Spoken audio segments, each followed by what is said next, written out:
We'll do it live. Okay. No. We'll do it live. Fuck it. Do it live. I'll write it and we'll do it live.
High school and all James Woods can say is, ooh, a piece of candy, ooh, a piece of candy, ooh, a piece of candy, ooh, a piece of candy.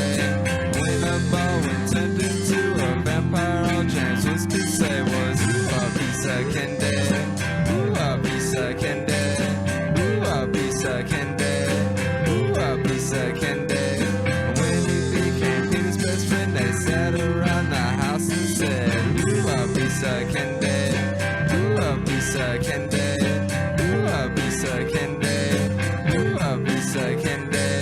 And you know that James Woods prices lines real well, but everything that he reads becomes real hard to spell.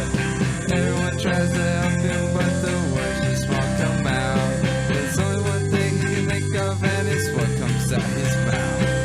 Ooh, a piece of candy, ooh, a piece of candy, ooh, a piece of candy, ooh, a piece of candy. When he comes out of his house, the women scream and shout. Ooh, a piece of candy, ooh, a piece of candy, ooh, a piece of candy, ooh, a piece of candy. And they know that he's nectar, the best of them all when he says, ooh, a piece of candy, ooh, a piece of candy, ooh, a piece of candy, ooh, a piece of candy. Reese's Pieces on the floor and watch him come a saying, ooh, a piece of candy, ooh, a piece of candy, ooh, a piece of candy, ooh, a piece of candy. And you know that James Woods prices lines real well, but everything that he reads becomes real hard to spell. Everyone tries to help him, but the words just won't come out. There's only one thing he can think of, and it's what comes out his mouth. Ooh, a piece of candy, ooh, a piece of candy, ooh, a piece of candy, ooh, a piece of candy. When he comes out of his house, the women scream and shout. Ooh, a piece of candy, ooh, a piece of candy, ooh, a piece of candy, ooh, a piece of candy.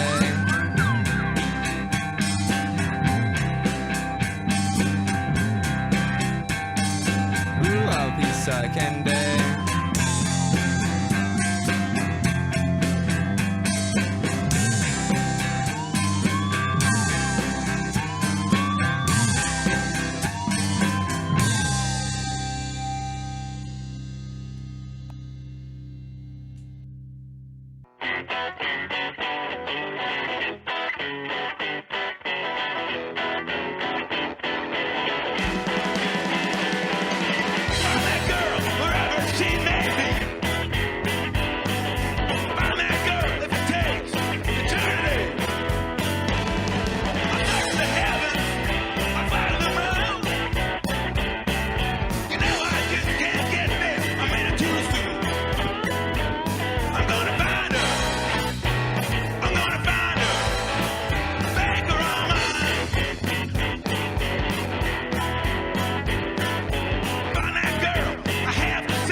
I've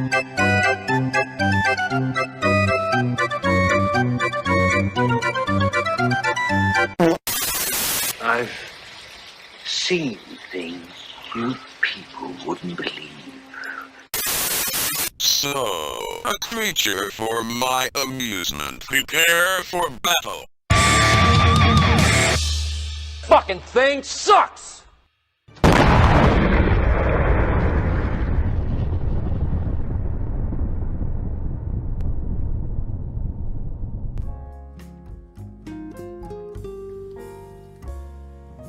What's going on, y'all? Thursday night here in the Brooklyn Batcave. It's a fun day. Hopefully everyone out there had their fill. I don't know, there's some sort of bugaboo going around. I didn't feel too well earlier today, but as the day progresses and I drink this moonshine that's in this Gatorade bottle, shh, don't tell Johnny Law. So I got to be on Comrade Misty's radio show on TNT Radio today. That was awesome. We had a great time. Check out her show. It's 3 to 6 Eastern time, Monday through Friday. And she really found her niche, because that lady can talk. She can do it.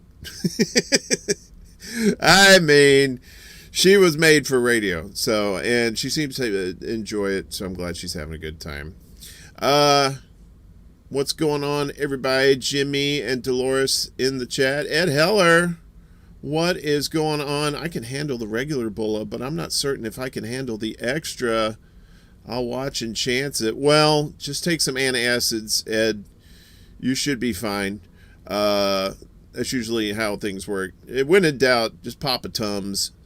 We got a good show tonight. It is an independent news network hoedown with a good friend of mine and the founder of Independent News Network, Indie Left. What's going on, brother? You are live. How are you? Oh my goodness, Warren. Extra booyah. I'm so excited to finally be on the show. I'm not gonna Jimmy Dore you and really give you a hard time to say we've been doing a network now for 5, almost 6 months now. Can you believe that?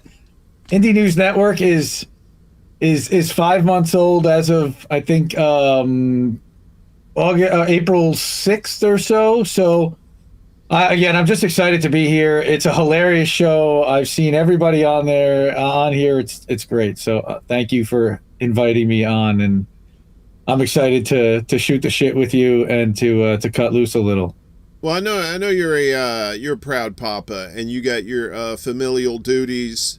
So a lot of times you can't do the earlier hours for shows like this. But tonight, the boss lady is taking care of the kids, so you can be downstairs and play with us. I'm always glad whenever kids have a proper upbringing like that. So you seem like you're a pretty good pop. Yeah, we got the night off from bed and bath time. That's normally part of our routine, and I certainly enjoy it. And it doesn't last long, and every parent will tell you, it feels like you blink and it's gone. So I certainly try to soak it in as much as I can, even though they drive me crazy most days. That's right, man. Those kids grow up quick, dude. Before you know it, man, they're in college and they're calling you up and asking for money, and telling you what a disappointment you are, and what? Oh, sorry, I was channeling something else. I don't have any kids, but I know kids, and they would probably say that to me if we were related. So, but that's neither here nor there. Pity party, table for one. Have you? I don't know where I was going with it. But no, I'm glad you're here. And yeah, it's I've had some really good guests on here, and we finally get you on here. And yeah, you said INN's about 5 months old. It's starting to talk now, right? And about the age youngins start to talk or what is that like later? I don't know. It's making a few noises so far. It's starting to maybe even learn some sign language. That was about the time that about 9 months. I started to get a couple of like the pointing at the mouth for eat, and it was like, oh my god, you want to eat? Oh yeah, here, please. You're telling me what you want. Thank you. I do that when I go to restaurants, and they say, no, you can just tell us what you want, dude. You can speak. I'm like, no, gimme, because I like to pretend like I'm a caveman. So yeah, we're broadcasting on several channels tonight, by the way, and we're also, this is the first night we're on Rockfin, thanks to you. You just got on Rockfin, right? And that's pretty cool, man. Did. How do you feel? I did. I'm more than excited and geeked about Rockfin. It's a platform that I've been a believer in and a watcher of and an investor in their crypto Ray tokens, to be honest, even before I was a creator on the platform, because I was watching all of my favorite creators on this platform. And now Tara Reid from INN also got accepted for a channel. Of course, we know that she got fired by when RT, or she lost her job when RT America closed, and RT shut down operations in the United States earlier in March. And so Rockfin, somebody suggested her for a channel, and she suggested, well, why don't you have Indy on there? And they said, well, doesn't Indy just share links? And as it turns out, no, I don't. Now we do shows, and we founded a network, and we've got a whole bunch of shows we can put on there, live streams, exclusive content, all kinds of stuff. And I'm just excited to be on Rockfin. I'm excited to bring Extra Booyah to Rockfin, and we're going to be bringing other smaller independent shows through our channel and co-streaming that. We've already spoken to some other channels about making that happen. And of course, some of our INN family members, of course, we're gonna make this available to them as much as possible as well. You're gonna see some new shows out of Indie Left. We've also got INN News that debuted last night. So lots of things happening on. It's really cool. It's an exciting time to be. You had around. Reef and Colin on the maiden voyage last night. They did a really good job, and I think that's going to take off. The kids seem to like it, and if the kids like it, then it's a hit. So hello, happy children. That's right. Right, we got it's all about making the kids happy, because apparently they're the only ones with like spending money these days. I could be wrong. Probably they don't have that, but it's wishful thinking. But you mentioned they control the remote in my house. I can tell you for sure. Oh, really? Okay. Before we get into your Marvel origin story, what do the kids watch? Oh boy, they're watching these silly family kind of somewhat scripted, but the whole family, it's the kids and the parents, and they do silly kinds of stuff, and it's kind of sitcom-y, but not really, because it's scripted reality. And sometimes these kids promote products, and then they also watch. My son's watching The Amazing Spider-Man and His Amazing Friends on Disney Plus, and Nice. they're YouTube kids, and I'll tell you, they figured out the remote, and you just leave them and they go, and you got to watch what they're watching, of course. And I watch the history, and I'm like, okay, hey, you were watching that teenage stuff, and they actually like the Descendants and all the Disney like teenage movies, even though they're really young. They don't understand half the stuff, but they like the songs and the dancing, and it's kind of it's sweet for them, Kids these days, they're a lot more. They seem to pick up on things a lot quicker. Maybe that has to do with the technology, like tablets and stuff like that. They're visually stimulated early and they can touch the screen and make stuff happen. And back in our day, it was just Pong and blocks with letters on it. So not very. It was interactive, right? But it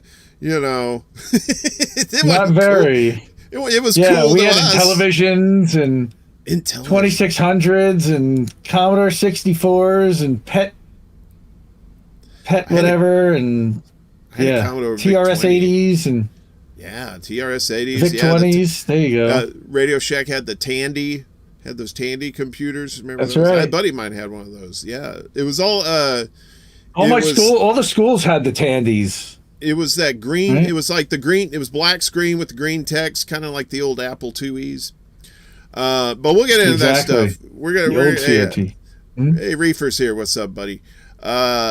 So we'll get into all that good stuff later. But first off, tonight we're talking about news aggregation, and people are like, well, is that like do you water news? That's news. I don't even know what that's called.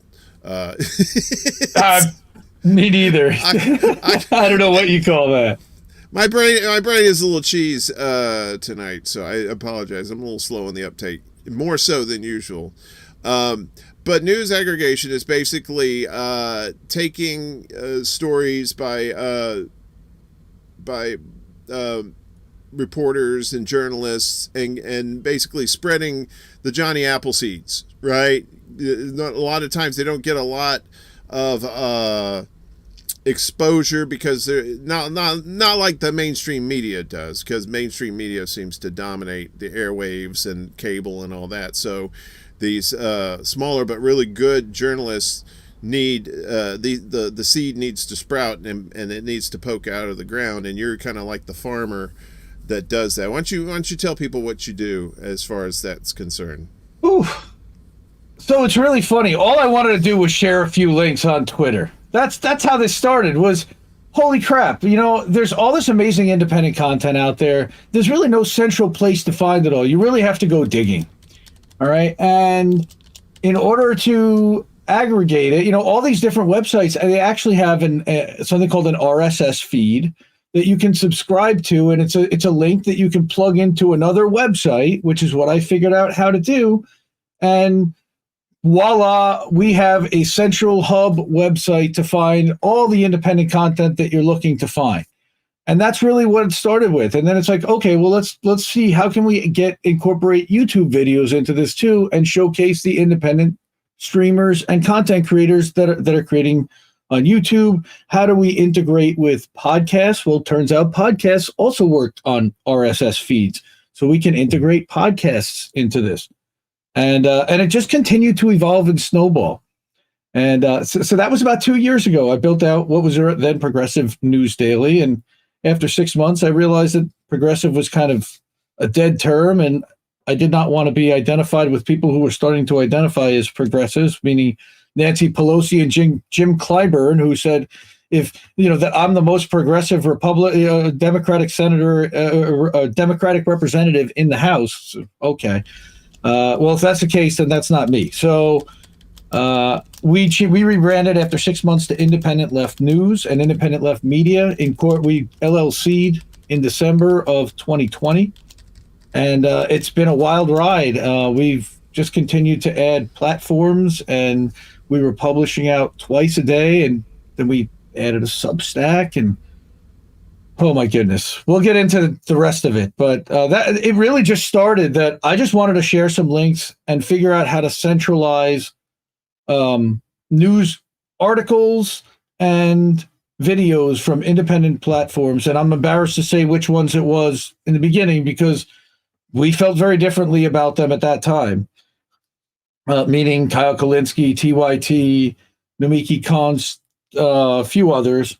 But Mike Figure, the Humanist Report, they were part of the foundation and what I started with to figure out how to do this.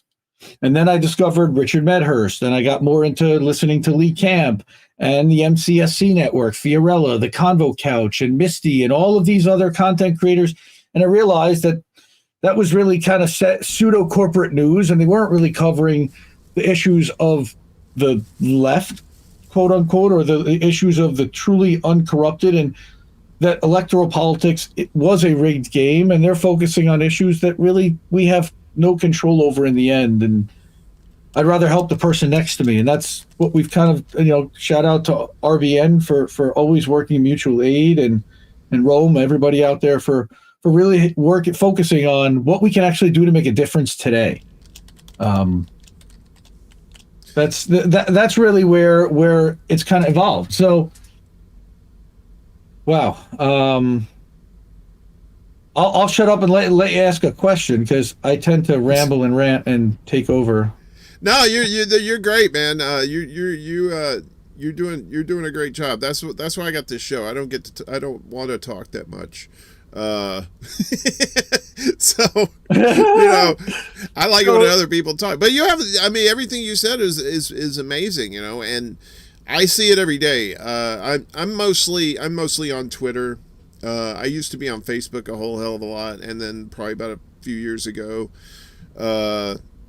I started being more on Twitter, and now I'm primarily on there. And that's every day. That's all I see is you're sharing some journalist or some story or some video, and it's pretty impressive, and you've got a pretty good rep too. A lot of people, they know you, and they know what you do, and they appreciate what you do too. And well, thank you. You're welcome. I appreciate what they all do. I got to say, what you do, and turning on a microphone and turning on a camera, because I don't even turn on a camera. I figured out this rigged setup, but putting yourself out there and putting your name out there and going live, it's taking risks. I give you a lot of credit. A lot of people are afraid to do that. Let's just put it that way. So when you are uncorrupted and you are giving speaking your truth, and you are coming from a perspective that you're not seeing anywhere on the corporate owned, corporate controlled, homogenized news channels, and not just news channels, but all channels, all of the networks, right down to Amazon, Apple, Hulu, all these streaming platforms, they're all owned by 15 companies effectively. Yeah. And we know who those companies are, and I'm looking for the content that's not on any of those platforms. I'm trying to avoid those primarily, as well as things like the Associated Press. I got to be honest, it's incredibly mainstream, and it's always on the whatever the narrative of the day is. They tend to try to set it. That's the Associated Press and Reuters. Unless it's a really straight news article, I tend to not to not share those. I'm looking for the outlets like the Left Voice and a lot of the Substackers who I've been promoting for 2 years, like Popular Information. And when Glenn Greenwald went there, was a supporter of his early on, and Matt Taibbi when they moved over. And now we figured out a tool for that as content creators. So, for example, we have a Substack for Indie News Network. We publish a Substack to let everyone on our mailing list, and it's a great way for streamers to build a mailing list and to let their audience know when they're going live and get around the algorithm suppression and the notification messes, because it notifies you across 6 devices, and sometimes it's not on the device in your hand. There is so the Substack is a good way to email everybody. Plus, it's a website that remains static, and you can embed the stream. So right now, if you go to Substack, indienewsnetwork.substack.com, you can actually watch this YouTube stream embedded live on there. We've also figured out a way to multi-stream and do all kinds of cool stuff. And what this has done is introduced me to people and all kinds of experiences that I never would have dreamed of having already. And it's still just the beginning, who I've met and what I've learned and who I've gotten to speak with. It's just remarkable. Yeah, there's a lot of. It seems like you meet more and more people in this space. I was talking when I was on Misty's show today. We were talking about the battles that we have to face as far as like you have the elites, and then you have their mouthpieces, the mainstream media, and then you have the toadies that support these politicians and can just think they hung the moon, and so we're having to deal with them on a daily basis, through the platforms and on social media as well. But there's also like, there's internal strife amongst the family members too. We don't all agree on everything, But at least we try to look at the goal as we're trying to inform the masses and get the truth out there, and not try to spin it for some sort of hidden agenda, And I was telling her today, I said, back in the days, I was a big, Bill Clinton stan. I'm very ashamed to say that now, but I managed to, through independent media and through independent sources and journalists, that I've managed to climb out of the bubble. And I'm always learning something every day, it seems like, and it always seems like there's somebody new that pops up. Like you said, people doing shows, like this. This show is more of like an entertainment show, but it's like but it features people who are doing good works out there. So, and I feel like if you want to trust a news source, it's always great if you know a little bit more about them. You know what I mean? It's kind of like you meet somebody on the street and they're friendly, but you don't know if you trust them or not. But then you go to their house or something, you break bread, and they tell you stories about their lives and stuff like that. Then you tend to feel a little more comfortable with them, and a little more trust is built. And so it's good to see more people in there. I should probably be doing like you do and just have a graphic up instead of seeing my ugly mug. I'll tell you, from a technical standpoint, it'd be a hell of a lot easier than trying to set up this camera and lights and all this bullshit. So, there maybe in the future it'll just be like a still picture of me with like stock photo, or maybe like those, like in the old yearbooks where it was just like a cartoon picture, kind of like a blank thing, and it says photo not available. That'd be I was thinking about doing that. Right?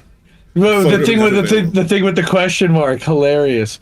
So, yeah. Well, again, thanks to Reef for hooking this thing up. It's great. I'm glad to not have to show my face at times. At times I wish that I really could or did, or I'm going to hopefully at some point. But I've got a full-time job and a career and a family to take care of, so I have to be careful about and I'm in sales. I will tell you that so I don't want to piss off a client or lose a customer or hurt the company I work for with them finding out what I do. So I stay behind this, and I want it to be anonymous. I just wanted to amplify everybody else. That was the whole idea, is to showcase everybody else's work. And even in the shows that I do and the interview shows that I do, it's about showcasing writers and journalists and about showcasing content creators and streamers in the interview show. So, there are so many that are coming up, and I wanted to mention Discord, because Discord was really instrumental in the foundation and how this thing has grown, as well as how Indie Left kind of came, the Indie News Network came together. Is that Discord, I was able to use the same type of technology, the RSS feed technology, to set up effectively like a little bit of a newsroom where I had channels that are feeding, and it exists right now. You can go to independentleft.gg and join Discord for free and join this whole thing. And what it does is, whenever somebody tweets or writes an article or posts to their YouTube channel or does a podcast, it automatically posts a link to that on their channel dedicated to their content in this Discord. And there's over 100 channels in the Discord. Now, I tell everybody when they join to mute the server, because otherwise the notifications will make you nuts. But when you want to, you can go in there and say, hey, what are the Bank Sisters up to, for example? And I can scroll down, I can go to their channel and see everything that the Bank Sisters are up to. It's really cool. So not only that, there's also a bot that you can generate. And one of the people that was in Discord built a bot that looked for certain keywords in YouTube streams automatically. So what they were searching for was the name Assange. Mm-hmm. And anybody that was doing videos that titled Assange in the title, it would show up in this feed. Hey, this is somebody who's doing a video about Assange. And you could, and I would look at it. And that was how I found some of these newer, smaller content creators that we kind of put together and came together to form a network. Is we were all kind of focused on the same kind of content, but still with unique perspectives and types of shows and the platforms that we were working on, and incredibly diverse backgrounds, and just literally a rainbow coalition of people that ended up coming together. And yeah, about 6 months ago, I started to reach out to some of the people that I showcased and that I was including, and that I knew weren't really getting the kind of sunshine that they really deserve, because they were smaller and just starting their channels, and it's hard to break through today. So together as a unit, we are stronger. We also maintain our small individual channels ourselves and grow them, and share audiences and be guests on each other's shows and share each other's stream links when we're going live, and help with technical stuff between each other and co-stream. I mean, there's so many benefits to what's happening here. And again, the collaboration, the support from each other, the mutual aid that I've seen has just been phenomenal in just 6 months, and I can't wait to see where it's going. Well, you got and besides the news aggregation that you do, you kind of do I don't know if it's a best of, but you kind of you have a show on Sunday nights. How did we miss that? You do it with Reef Breland, and I do. That was that's a fantastic show that you do, because it's like you do showcase a lot of really good journalists that are just not getting the as you say, the sunshine that they deserve to to get out there. Because like people, like one of my favorites is Caitlin Johnstone. I think she's just fantastic. But but I'm all up in these spaces. I know who she is. I talk to somebody who's not on social media, or rarely is, and I ask them if they know who that is. They say no, but they'll tell you who Rachel Maddow is or something like that. So, it's shows like that. I try to point people towards like that show, so that people can see who real journalists are that are doing these stories that no one sees. Because you probably know people like that too, right? That are kind of outside of all of this, and who that you say, oh, hey, have you heard of so and so, or did you know about this story, right? And probably there's a few people that that would say, no, I didn't know that, right? Actually, it's almost everybody I know. It's what we call normies. It's everybody normies, else. Yeah. Unfortunately, there's not enough of us, and there's too many of them that are plugged into all of these corporate. I don't know what you call them. Their energy sucks, and they're narrative managers, and we're distracted with a slap and an award show this week, and next week it's the next big thing, or for who's doing what, and it's squirrel. We're looking over here, and nobody's ever really taken a look back at the big picture. Our friend Steve Poikinen over at Slow News Day is phenomenal at doing that, and congrats to he and Pasta on the new morning show out of Vegas. We love what they're doing as well. But yeah, so again, thank you on the kudos on the show. It was something that, so to back up a second, so last April I started a Substack, and I was trying to figure out kind of what do I do with Substack to make it different, because what I was doing with the Substack was taking a top 5 articles and videos and sharing it in the Substack that were on the website, which have hundreds, 100 articles and 75 videos. It's tons of stuff to scroll through and move around. So I was just trying to grab the best of the best and put it kind of on a Substack. And I wouldn't even call it the best of the best. It's just some of the things that I think people would like to see, that are part of the story of the day, with a couple of stories mixed in that I don't think people would see. And then what I really decided to do with the Substack was to showcase the video content first, because the website really focuses more on the article content, really give definition between the two. Plus, the Substack also became a live stream notification channel engine type of thing, as well as we're now doing the podcast for Friends of Indie Left is actually going out through the Substack. So, Substack keeps expanding their capabilities so that now you can upload a podcast and distribute that directly through the Substack platform. So we're doing all of that through Substack. It's pretty wild. So like, And so that evolved into taking the Substack and putting it into a show, like the best of the Substack throughout the week. right. One article per day, something like that. Throwing that into a show.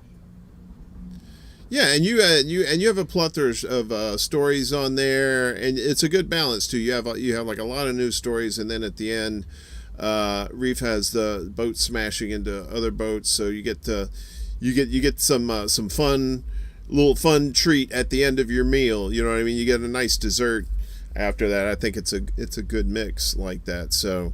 Have you gotten a lot of good feedback about that show or have normies that have they watched your show and commented on it? A couple of them actually. They have listened to the podcast more, which is pretty interesting. The thing that I started doing a few months ago was started doing clips, and you started actually doing that. Thank you so much for getting us started on doing clips, and then teaching me how to use the software to do the clips myself when I didn't have somebody else to help me do them. And then shout out to the Big Mad Crab for helping with thumbnails and trailers and intros and graphics to make the video clips even nicer. And then we're publishing the clips. Now what we're doing with the Rockfin channel is that we're going to put the video clip segments from How Did We Miss That individually on Rockfin for 24 hours as premium to premium subscribers only.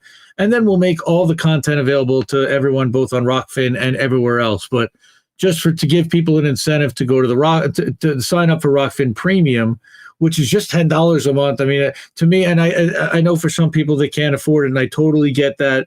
And a lot of the content is free, and we're going to make that content free just after a day. It's just we try to do something for the people who do try to support us. But for $10, $9.99 a month, you actually get the entire platform of content, premium streamers. So you don't have to subscribe to each one of the streamers. It's kind of the solution. Now the problem is that it's one platform and they only have limited content. If you don't want to watch political or MMA content or the things that are on Rockfin, you're going to have to subscribe to another premium service. But at least you're getting a ton of different content from a huge variety of content creators, and all for one. Again, a premium price gets you the premium content. You could sign up for free and you get tons of content for free, and the premium stuff. Each content creator decides how much they're going to make premium and for how long. They can make anything for free at any point. It's a lot of flexibility. They've really figured it out, I think, in a lot of ways. Their technology needs to come up a little bit. Look, YouTube is owned by one of the biggest companies in the world, so they have a little bit of a advantage when it comes to developing new technology and functionality for viewers and for content creators alike. But I think Rockfin's done a pretty good job in where they've been for the last few years. And again, I've been a believer in the platform since I was a listener and a viewer, and now I'm honored and proud that I got a channel after this amount of time for Indie Left, and to showcase all of these. Again, this is not about me. This is about showcasing all of the independent content creators in our space that are doing the work every day and that are putting in the time and helping to amplify their voice and working with the established people to a point too. Again, I'm not established. I'm going to get in trouble for saying that, I'm sure. But there are some of the larger channels, we'll call it, that do some good work still, that we don't want to completely cancel out, because we certainly don't want to lose them to another side or to have them develop their own kind of ecosystem bubble. And you don't want to be in your own bubble either. So you at least want to listen, at least want to engage. You may disagree, but my thing is I got to keep my ears and eyes open. So and see who's doing what, because I'm always paying attention. Shout out to Nico House for all he's done on Rockfin and getting people onto Rockfin from early on. He's always seems to be pushing the envelope when it comes to crypto, when it comes to new platforms. when it comes to technology and when it comes to finding new and up and coming and unheard of content creators. In a lot of ways, MCSE provided a good foundation of a model for how we wanted to operate INN, and INN really operates as a decentralized type of org where everybody has access to everything. Really, Warren. I mean, you can attest to the fact that I've hidden nothing or kept no password from anyone. Basically, everybody can post to anywhere and do anything that they want with any of the channels, whether that's Substack or YouTube or Twitch, and we can co-stream. And I encourage everybody to do that. And that's what we built this for, was for everybody. And that's what gets me so geeked when I start looking at this stuff in the morning and who's going to go live on the network today. And when we're talking amongst all the network members and seeing the back and forth between all of them and people who didn't know each other before we put all this together, and now they're becoming friends and helping other people, and that's where I see is the mutual aid, and then doing the marathon streams like the student debt boycott marathon that Lucy from Blue Moon Red Wine on our channel did, and we'll get to all the INN contributors and some of the people who've come on recently, and we've already added to members, and some members have already left, and we're still figuring out who we are and what we want to be. It's still early. Well, but you're a big part of it, Warren. Oh, well, thanks. I have put on weight, so but I tell you, Rockfin though, YouTube has really been doing the work for him. Since a lot of people go to Rockfin because of the censorship that's going on YouTube. Yep. Like so many people that we know were getting strikes here, especially like it kind of started when Trump became president, but then when COVID hit, then that's when it started to snowball, and now it's continuing with the Russia-Ukraine thing. And people are just, you're just seeing more and more people like, I want to get on Rockfin. I want to get on Rockfin or Odyssey or even like Rumble, platforms like that, because YouTube is just pushing away. The YouTube just they don't want our kind, quote unquote, our kind to spread truth on there. They want, kitten and puppy videos, they want like movie reviews and stuff like that. The real safe stuff. You can't have this controversial truth. So Rockfin says, sure, right, come on. It's not friendly to advertisers, and Rockfin is an ad-free platform, so It makes sense why Rockfin wouldn't care necessarily about offending an advertiser when they're not catering to them. They're catering to the viewers, and they're catering to the content creators, because they also have, and they again, get technical, they pay in their own crypto token, the Ray token. And so everyone has an incentive in growing the platform and increasing the number of views to the platform, because that increases the value of the Ray token, which everybody gets paid in, and everybody's value for what they get paid in increases. So it's a pretty decent setup for creators. Now, there are some technical hurdles to getting paid out, and that's something I'm actually talking to Rockfin, and they're aware of what's going on with that, and they're working on that. I know there's a solution they're trying to fix right now. I've noticed that it's been a blast. Yeah, they've really stepped up. I know initially, like, their chat features, especially like on mobile devices, was kind of horrendous, but I've noticed recently that they've stepped up to address those situations like that, because they know people are coming over, and it's like you said, it's that's one of the reasons on YouTube is they want content that is friendly towards sponsors and whatnot, but it's also more easily controlled by those who don't want certain information out there too. Whereas Rockfin says, no, we're blockchain, come on, when we're all about the free speech. So you're seeing a tide turn. It's just it's kind of baby steps the way they're doing it. Eventually it's going to be easier for folks to get on there, and I understand why it's difficult to get on there at first for a lot of like the smaller channels to get on there. So, but I think eventually as the demand increases, it's gonna happen. I hope so, because again, kind of the way that it works is, and this again gets on the technical side, but apparently for every video that gets uploaded to the platform or every stream, they burn a token of this crypto stuff, and there's only a finite amount. So, what's going to happen when they run out? I don't know. Is the thing going to shut down? I don't know. Who knows? They're going to do a new issuing. I'm guessing they'll figure it out. They got some pretty smart people there. Again, I'm confident that they're going to work it out and figure out how to get everybody paid and continue to keep this platform rolling for the content creators, hopefully without having to take on advertisers, without having to take on large billionaire type investors. That's the other thing that we're trying to avoid is is controlled by one of the big networks or one of the oligarchs out there that's trying to control narratives. Right. That's exactly that, and that's the big thing we're trying to avoid. Is it's not necessarily the government, although the government does what it can to try and squash information like that. But it's these oligarchs, these billionaires that have skin in the game and would tend to lose a lot if certain information about them and their buddies got out there. So.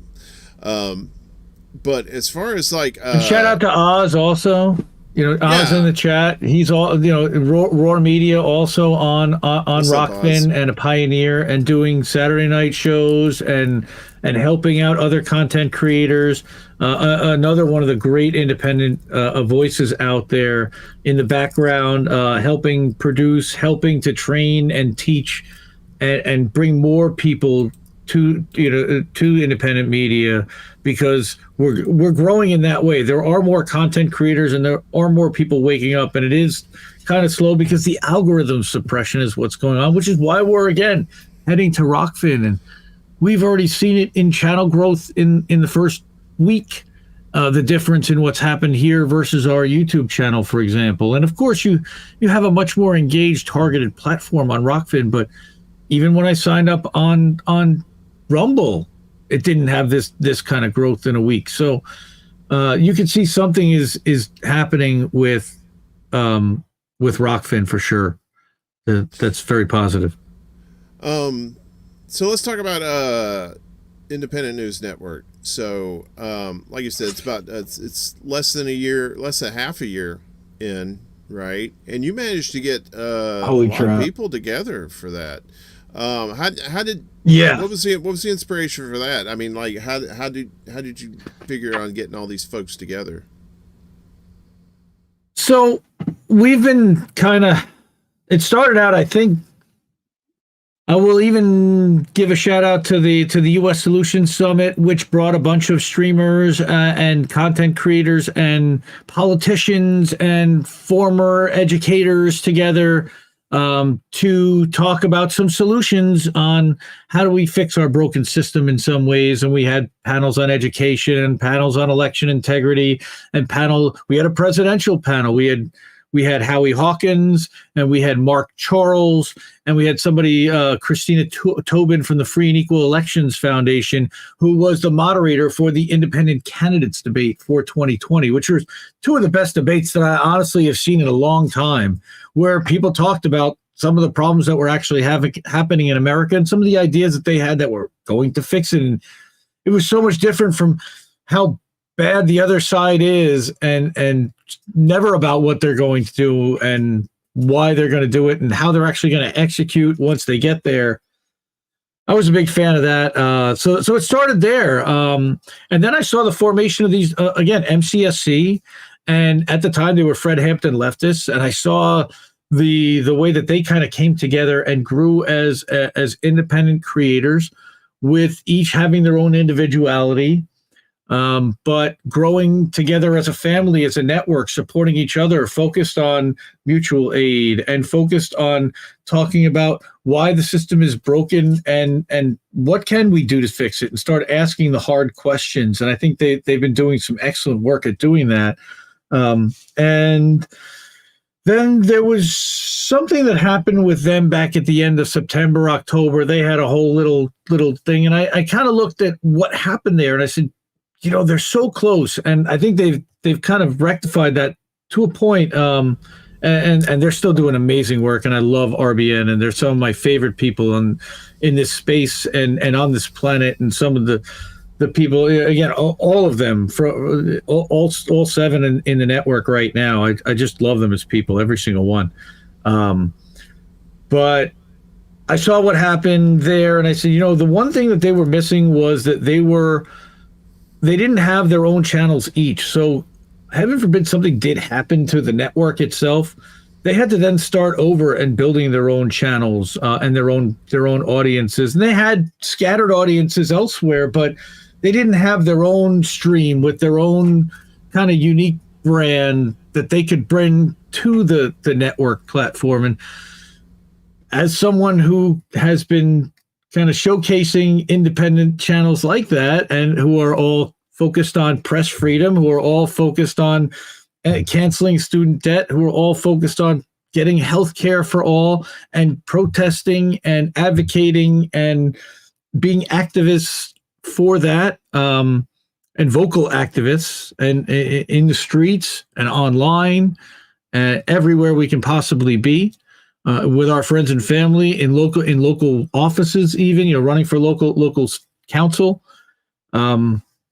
we try to amplify those people and bring a bunch of people together that, again, we're a diverse rainbow coalition, that we're all kind of similar in nature but very different.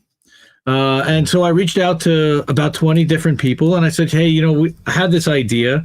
What do you think? And just about everybody was like, yeah, I kind of like it a lot. And we had a Zoom call together back in mid-October. You were there on that call, and Tara was one of the main people. Tara Reid, shout out to Tara Reid, love you, Tara. It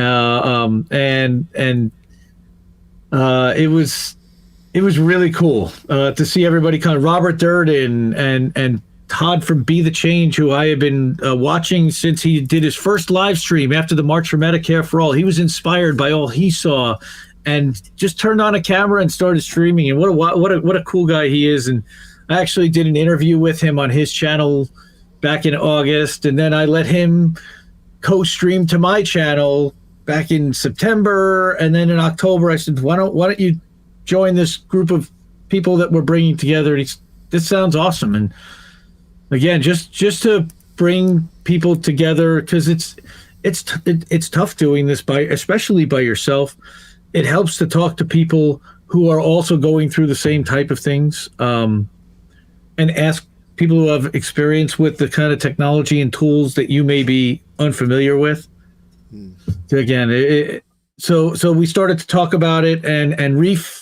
Shout out to my brother Reef, who my God, I wouldn't be able to do any of this without him. And I'm talking like this is all me, but this is far from all me. There are volunteers behind, that work and support this project also, because they believe in what we're doing here and what the streamers are talking about, and amplifying them. And again, the fact that nobody's making any money here.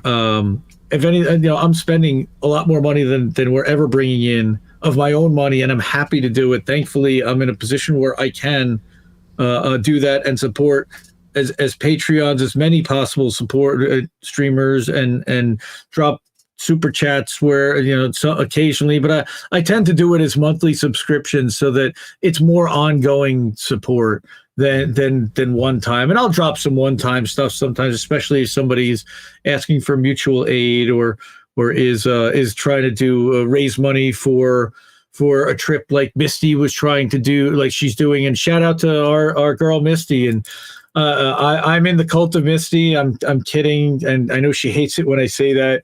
I just adore her. She is giving the way that some of us in this space are, where you just ask her to be there. She's like, if she's not tied up, I'm game. Where do I go? And she shows up and she organizes and she cares and she's focused on one thing, which is press freedom and freeing Julian Assange. And I champion her. I adore her. And I, again, value her friendship and appreciate going on her show and her inviting me to be on her new radio show, just like you. And never expected anybody was going to ask me to do anything other than share some articles. So this has all been pretty wild.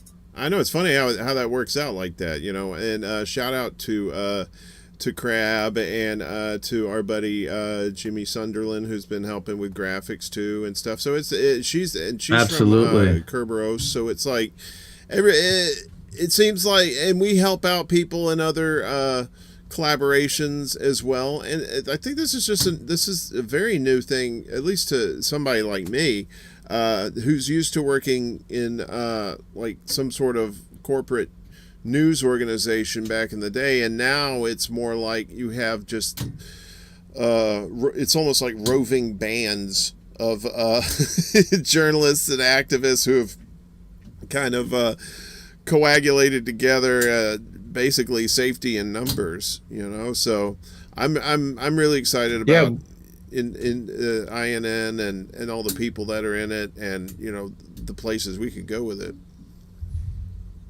Yeah, again, Rob Durden's been on Rockfin for a while, but you know, we've got Bess from Millennial Splaining. She mostly does a podcast from Millennsplain. Okay, we've got Lucy with Blue Moon Red Wine. She's streaming to YouTube and Twitch. I knew her more from Twitch than anywhere else initially. Some content creators are on Instagram from the network more and do more stuff, like Todd right now. He's focusing more on posting stuff on Instagram himself for Be the Change. Angel does a lot of Twitter and just recently started streaming, and Yeti Jesus also just started his own show, The Breadlines, and he's been helping us with social media support. And shout out to the original people that are sharing our everything out there on social every day. Nicole and Darlene, they help Independent Left Dolores News. They too. Also help News Network. You know, and Dolores, who works with Kerberos, you know, she shares Warren's stuff and everybody else's stuff around. She's Real Progressives. That's another organization we work with. And again, like, you know, we're all fighting against the corporate machine. So doing it individually, we're all throwing rocks. So maybe if we come together and we use a catapult and a trebuchet, we can actually put a dent in them.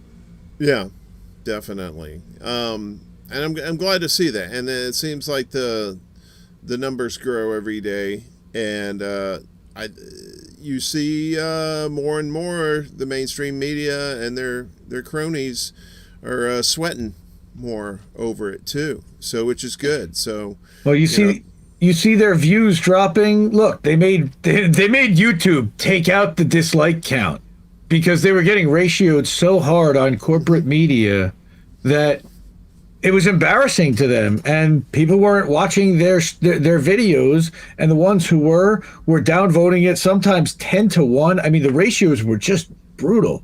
Yeah. So they then said, look, we're paying you how many millions of dollars, YouTube? We're not paying you to embarrass us. We're paying you to get eyeballs to our videos. So that's why you saw the dislike button disappear, unfortunately. A lot of this stuff is meant to serve the advertisers, and they've turned YouTube into corporate tube, and they've demonetized and stolen from content creators. Yes, I will come right out on your platform, YouTube, and say, you steal from content creators.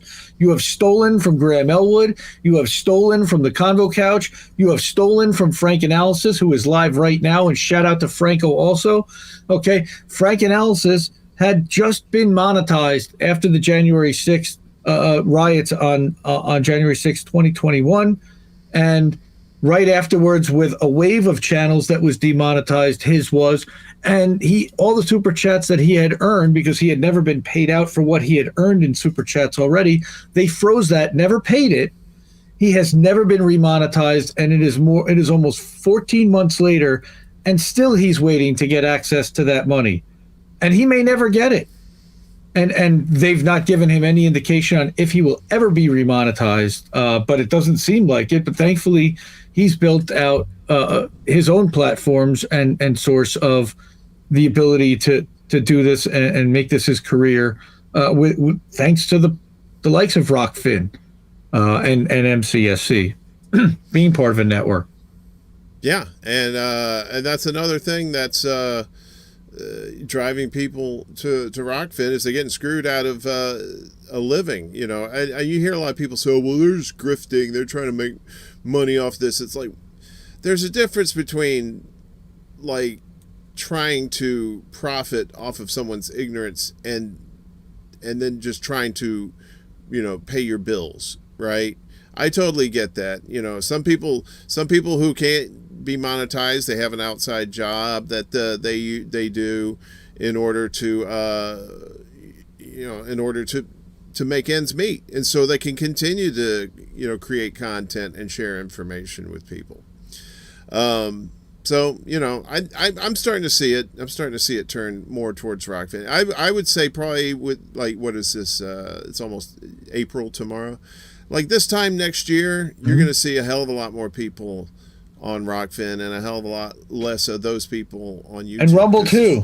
You know, I don't want to ignore Rumble because I will say that Rumble, when Jimmy Dore goes live, when Jackson Hinkle goes live, there's more people watching live on Rumble than there are on Rockfin for those few channels that do stream live to Rumble as well. So there's a large audience on Rumble, and Rumble is not all right-wing content. There's like puppies and all kinds of other stuff as well. And you know what? A platform can't be right-wing. It's only the content creators who are on it. So if you're not posting on it and you feel like it is right-wing, then it's on you to get on there and balance it out with content that you feel people should be seeing against what you would feel is, again, not as spreading whatever you want to call it, or talking from perspectives that we disagree with. Let's just put it that way. And the good thing about discriminatory, whatever. The good thing about Rumble too is for a while there, if people wanted to stream on there, I think it was like $25 a month, and now it's like $10 a month. But it seems like they're getting more and more people on there, and eventually it's going to be like technically like YouTube, where you could stream for free. And as soon as that happens, you're going to see an explosion of people on there. I'm pretty sure. You know, you're starting to see a lot more people. Yeah, you're starting to see a lot more on Odyssey too. You know, as they've made it simpler on Odyssey, thank goodness, because originally it was a little bit of a technical jungle that you had to you know, go through to get live on there. But you know, it seems to be easier, and that's the thing. The easier it is for people to get on to live stream, the more voices are going to be shouting out into the ether. You know, and that's what we need. All right, look, we're streaming this live to 3 Odyssey channels. We're streaming this live to, I think, 3 YouTube channels. That's the other thing that we've brought to the content creators is diversity across platforms, so that somebody who was not on Rockfin, for example, now has a voice and gets exposed to that platform, and the audience on that platform gets exposure, and now you're getting new fans and new people listening to your ideas and your voice, which is why we did this in the first place. And we're having a blast doing it, and we're having fun, we're helping people, we're learning, and we're fighting the machine all at the same time. It's just exhausting. That's the only thing. Yeah, I mean, that's the thing. Any good thing starts off with a lot of hard work, you know, and that's what people are putting into it. But let's shift gears here. As we get into the 9 o'clock hour. I like here. brain cleanse. We unpacked a whole shitload of stuff there. Some of it kind of people knew about, but some things that people didn't know about. So appreciate the education that you're providing. You're very knowledgeable with a lot of this technical stuff. You've helped me out with a whole heck of a lot of the stuff. You and Reef And I appreciate y'all for that. That's made my job a lot easier too, and a lot more fun too. Especially using the technology and all the fun little toys and fun stuff you can do with it. And we're going to do more with this show as time progresses. Especially like I like using StreamYard. I think that's a particularly cool online platform to use, or software to use. It's very easy to use, and I don't know, it makes me kind of lazy, to be honest with you. If I was using it fully, you don't have to be like a producer, like you don't have to learn, and I know that they do classes for like churches and businesses and all kinds of different applications besides live streaming, which is the only way that we know it. Well, my buddy, StreamYard's cool. Now, my buddy Rob was on last week, and he primarily uses Zoom for like, he teaches at a college in North Dakota, physics lab and stuff like that. So a lot of times he has to get on Zoom. I said, well, I'm going to send you a link to StreamYard, and he was like, well, what's this? What is this delicious little trinket you're dangling in front of me? And I showed it to him, and he was like, oh, wow, this is really cool. And, it's great if you're on a budget too. Like me, it's like I use StreamYard. I don't use it to its fullest, but I use it for the features that I like through, the other technology, OBS Studio. And, I think it's fantastic. And when I had, I think I had Oz and Sleepy Josh on, we were talking about the different technologies that are available, and it's it seems to, and there's others out there too. These are just a few. It's just the tip of the iceberg. So the more people learn about it. We're live on Telegram, and actually, it's really funny, Warren, that you say something like that, because one of the ideas and one of the things that I've been thinking about, batting around and trying to figure out the time to do is I'd like to do a show about platforms and doing kind of like walkthroughs on how do I go live through Telegram, and kind of take you behind the curtain of what setting that thing up looks like, and what the logistics of that actually are, on a day-to-day basis, not just as a one-off on a video, but putting a process in place so that if you're somebody who's doing this on a regular basis, it's almost like a checklist in a way, and walking you through all those steps so that it's easier by seeing somebody else do it first. And that's one of the ways that I learned very well was by watching videos and watching other people do stuff. So that's an idea that I had, was doing it live and maybe with some of the technical people. Oz in the chat has also thinks that this is a good idea. I've got ideas for all kinds of new shows. There's one of the other INN content members also came to me the other day and said he's thinking about starting a show and would I like to co-host with him, and I said absolutely, man. That sounds amazing. So I got to figure out how to fit it all in. That's going to be the key. How do I amplify everybody? And it's relying on more people, getting more help. And shout out to Vegan Succubus, and again Big Mad Crab and Reef and everybody who's helping and pitching in to make all of this happen and make Indie Left and INN posting all day long. And shout out to the Resident Skeptic, by the way, who's out on Twitter right now sharing links on behalf of INN and Indie Left and on themselves, just to get more people out to the stream and looking. So really cool stuff happening, I'll tell you. The collaboration and the unity and the fun that we're all having and friendship that's being developed, it's awesome. Yeah, that's the big thing too. Is the friendships. Like, there's a lot of people who like you have your technical types, and then you have your journalist types, and then you have different specialties, and we're all kind of getting together and kind of sharing sharing knowledge with one another. And I think it's great. What's up, gamer? Good to see you, buddy. So one thing before we get to the fun stuff, you got a fun show that you do besides that. It's an interview show, right? It's Friends of Indie Left. It is. It is. How are you enjoying that? It's really different for me, but I have some people. It started out again as I wanted to interview Robbie Yeager. As a journalist, I was intrigued by how he does what he does. He is also a father and works full time, and he's been reporting on the Colonial Pipeline leak for a while, and the Colonial Pipeline Company, and how they're trying to avoid any kind of accountability. He also reports on dirty money. He's kind of taught me about, showed me to Sludge and the guys that work over there, and they do amazing work at finding the money also.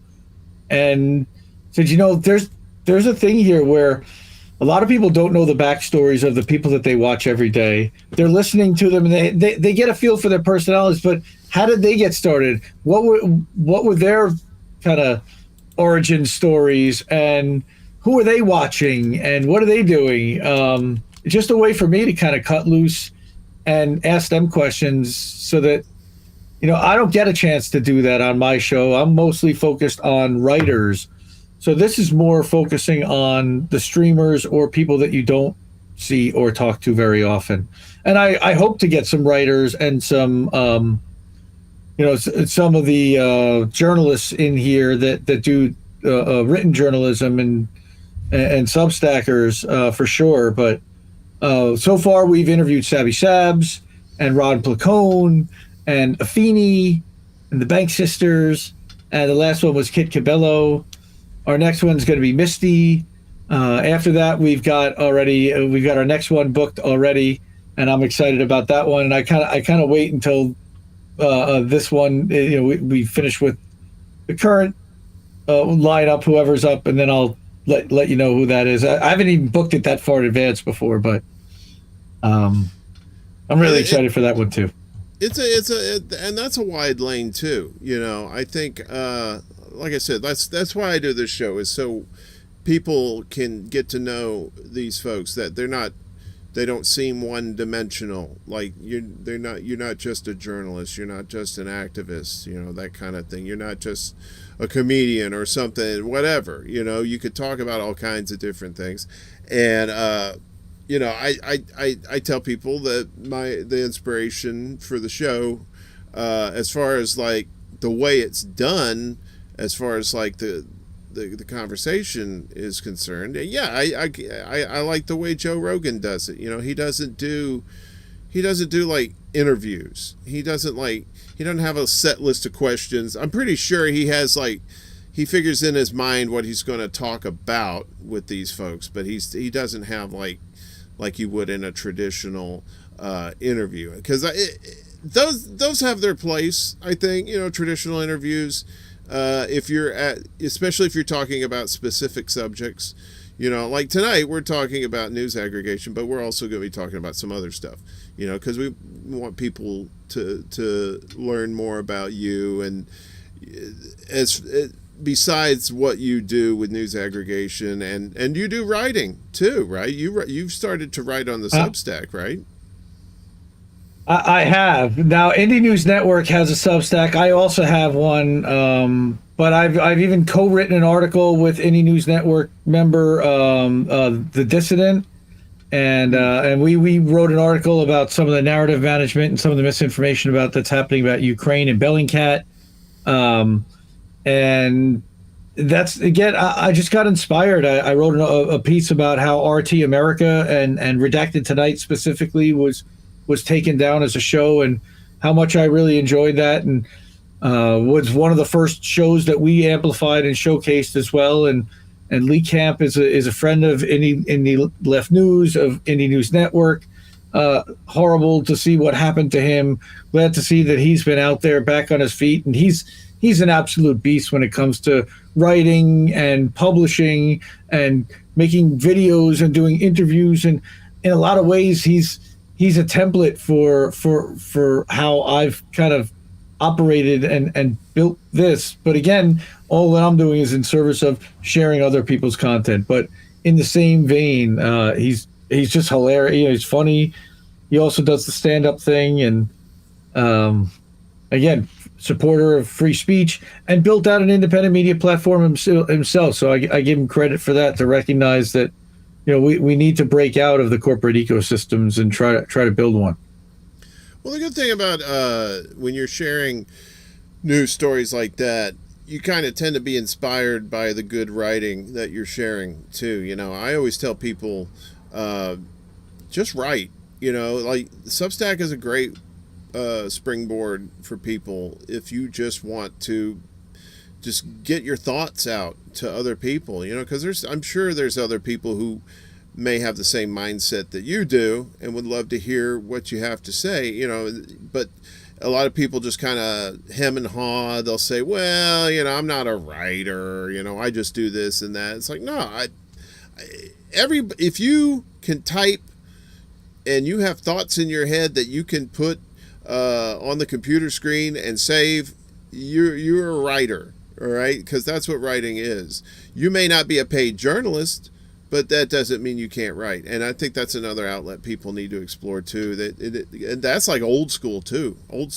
People were so used to multimedia, videos and stuff like that, and podcasts, but the written word, it stood the test of time, and I think more people should do that. And it's nice to see that more people have the opportunity to do that too. Yeah, Substack, Medium, Hive blog, they're free. You just sign up for a page, and you can design it however you want. You don't have to mess with it at all. You can literally just start publishing today. It's really easy to embed a YouTube video. If you're a streamer, you literally just grab the YouTube link from the top of your browser, copy it, paste it into Substack. It'll embed it nice. You don't have to worry about codes or anything. They deal with all of that. Give it a title, give it a subtitle, which you don't even have to, but you can.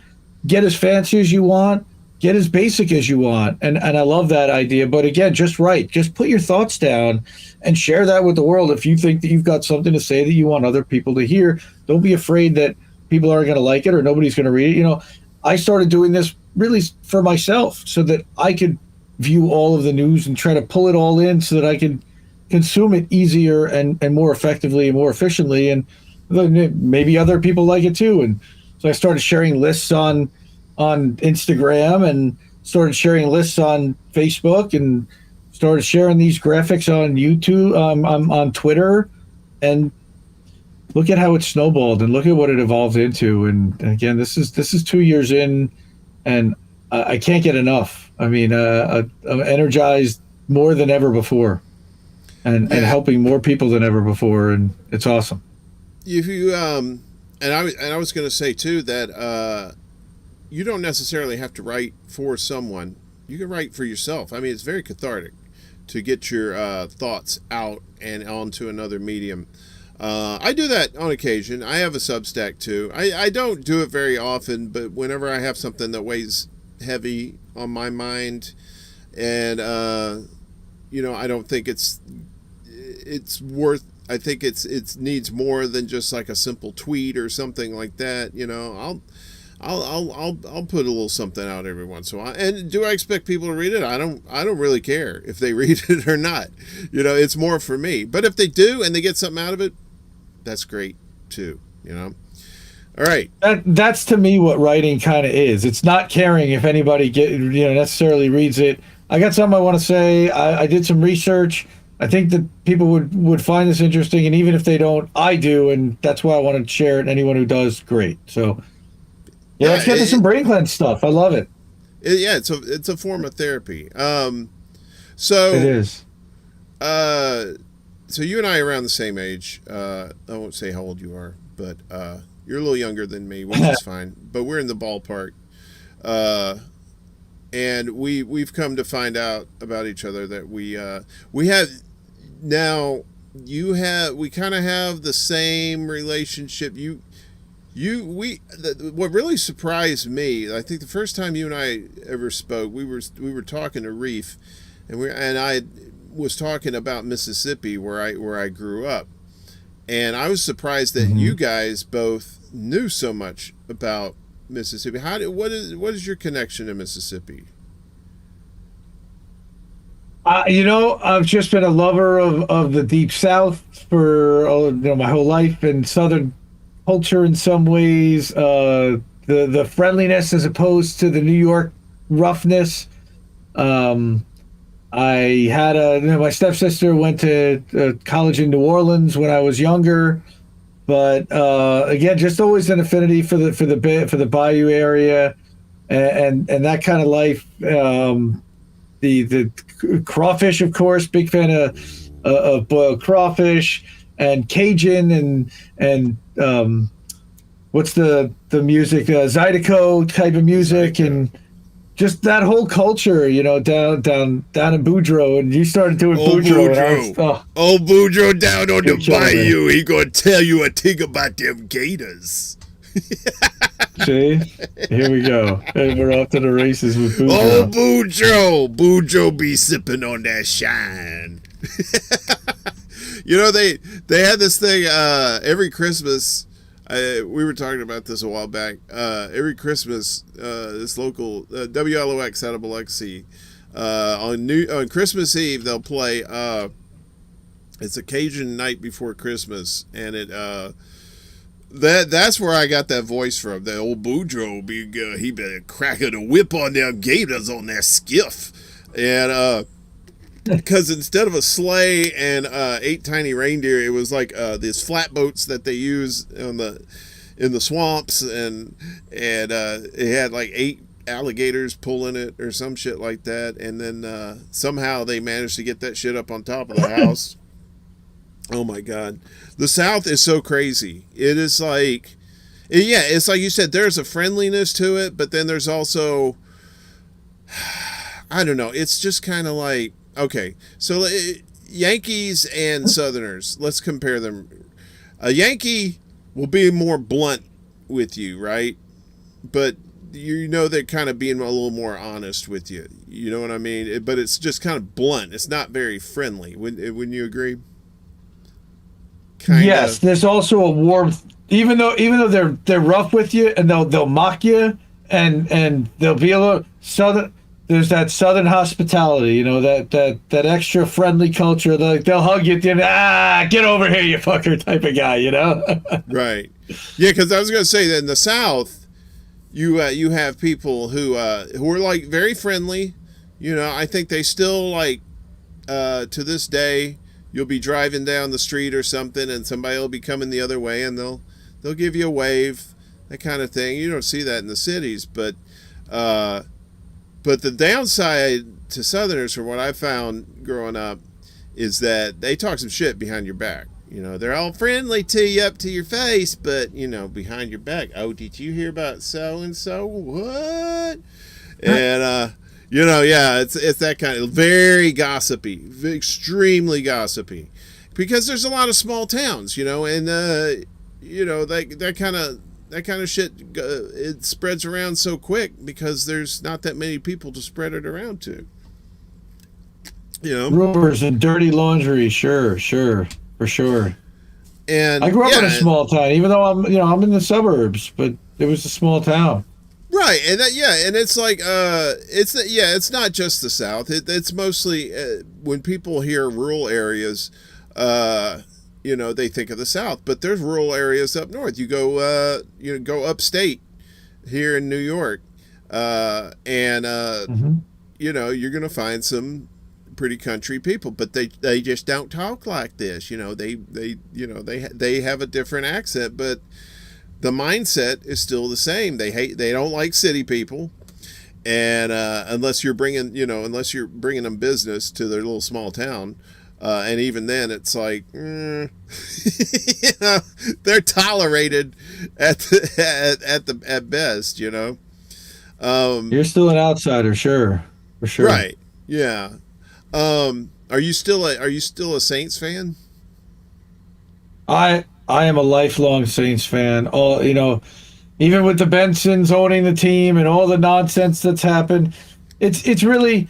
It's rooting for laundry at this point, unfortunately, and sadly, sports lost a lot of its meaning due to first children, then COVID, then news stuff, and focused on who owns these teams. And again, I hate being that guy, that bummer dude, that edgelordy woke dude, like that can't have any fun anywhere because of the billionaire that's profiting or that's owning and making sure that this whole thing is happening for his entertainment effectively, you know, and burning billions of dollars and using hundreds of millions of dollars of city resources that could go to homeless people and to actually help people. But instead it's funding a stadium for millionaires to go play football. And yes, it's entertaining and it brings in a lot for the economy and for, again, I get it.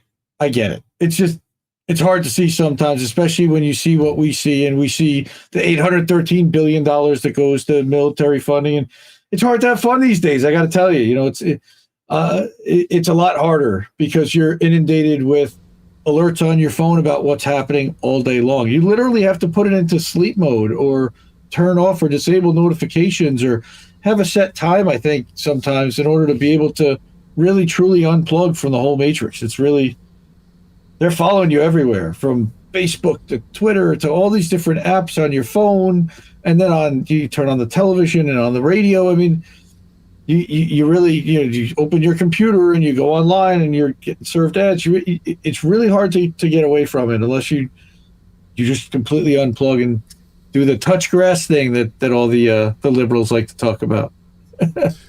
Yeah, well, when you're talking about like sports teams, and not just football, I mean, just all of them. I mean, back in the day, you know, maybe 30, 40 years ago, it was still somewhat a relatively new thing as far as like a national sport. You know, there was a lot of regional teams and stuff back in the 40s and 50s, and then you got into the 60s and television got involved. I think that's when things started going downhill for pro teams. It was or for pro sports was when television got involved. Yes, it was great that you were able to catch a game on TV and you didn't have to, you know, go to the stadium if you didn't live like close by or anything like that. You could just watch it on TV. But then it got to a point where, you know, if you did want to go see it in the stadium, you know, it's so fucked up because teams and players are making more money than ever before, and they're charging the fans, the people that actually provide them with, you know, revenue in the form of you know, asses in seats.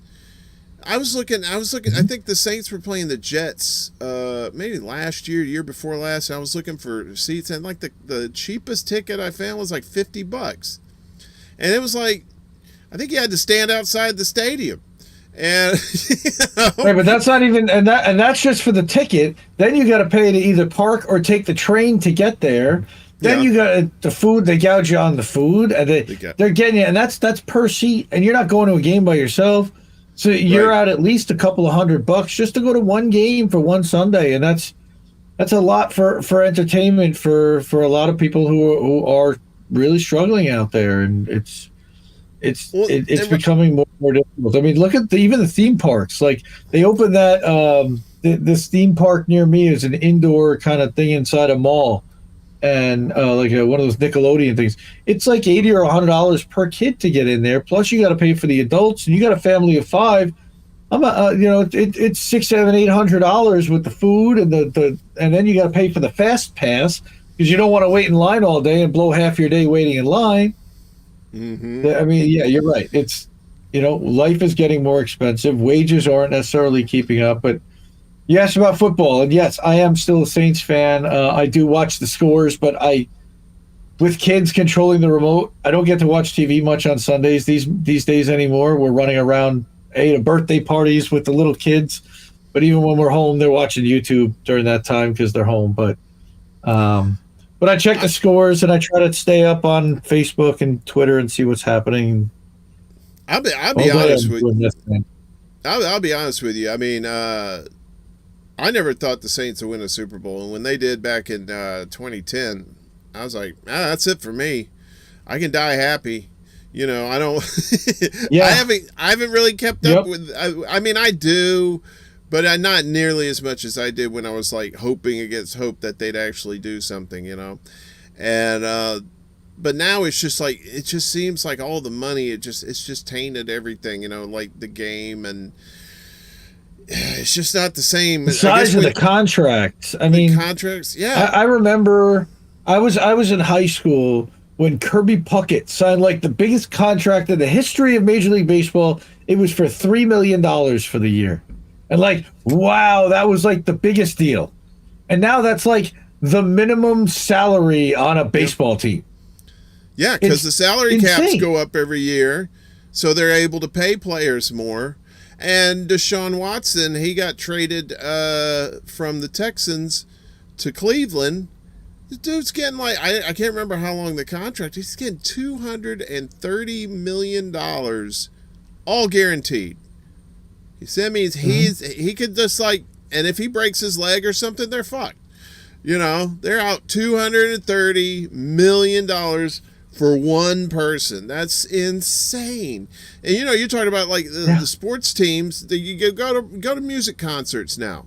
Like you go to a decent venue to go see somebody, you're paying like, you know, close to $100 easy, right? And like you said, that's not counting like if you want to get a beverage inside. We went to go see Depeche Mode over here in the Barclays Center. They were selling tall boys of like Bud Light, you know, just tall boys, $16. Yeah, it was pretty close. Yeah. $16. Yeah. For one can and what's said of is they should give you the ticket for nothing for all they're making on that. I mean, it's unreal. But then you got to pay the people that are pouring it and everything.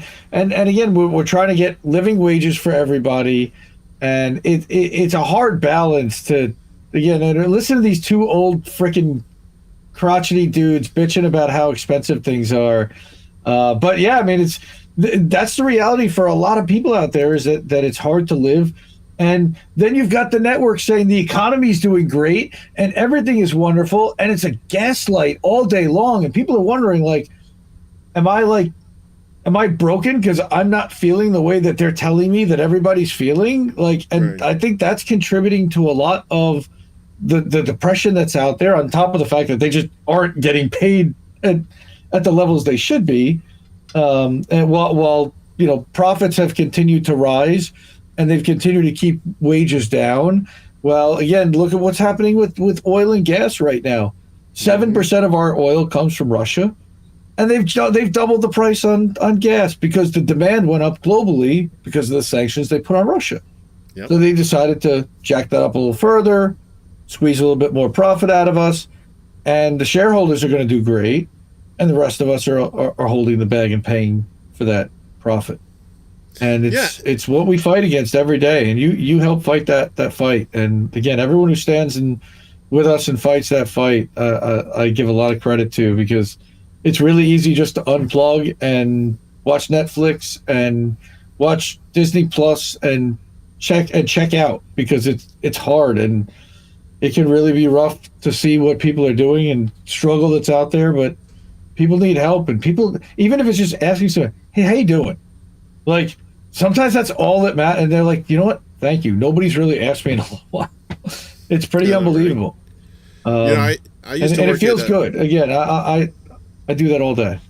I used to work at a job placement service, and you know, you're talking about like people working like, say, concession stand and stuff like that at these venues for like concerts and sporting events and stuff like that.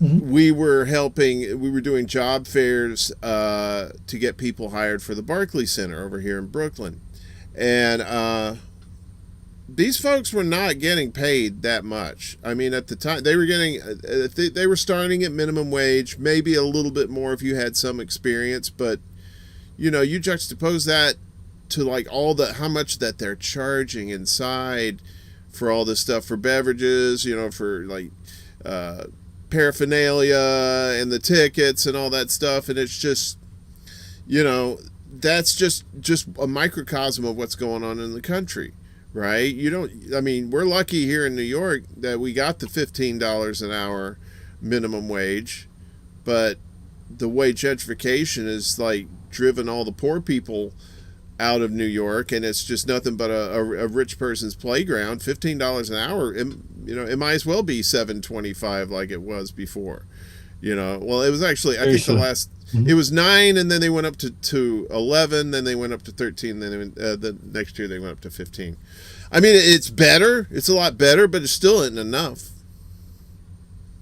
No, it's not even close, unfortunately. And again, that they're not providing health care, they're not providing any kind of child care, and they're not providing elder care also in a lot of cases. Now, unless you are totally rich or totally poor, the system really screws you, and we see that on a daily basis. People who live above the poverty line just barely, that struggle because they don't qualify for services, but they are, they're really struggling because of the cost of everything. And now again, cost of gas, cost of food has gone up again because of the truckers and the chip shortage, and the fact that with the pandemic, people also realized they don't want to work for this crappy $600 a week and kill themselves. I mean, just and it's funny, the more physical the work I find, the lower the wage and the lower the appreciation in most cases from the bosses and society. I mean, the grocery workers, the truck drivers, God almighty, I love the truck drivers. And I've been advocating for truckers since long before there was a trucker strike in Canada. You can go back and look at the first live stream I was on last summer with Joe Firestone. I was on an orange bird like this. It was summertime look. And I was saying, we need to organize the truckers, because if the trucks shut down in 3 days, we would get everything we wanted, because the trucks are what make everything go in this country. And it's truckers that are going to do that. And some truckers got really mad at me about that. Said, you're going to starve people. That you're going to this. Well, we don't have to do that. We don't have to. And the thing is, you can just give everybody health care.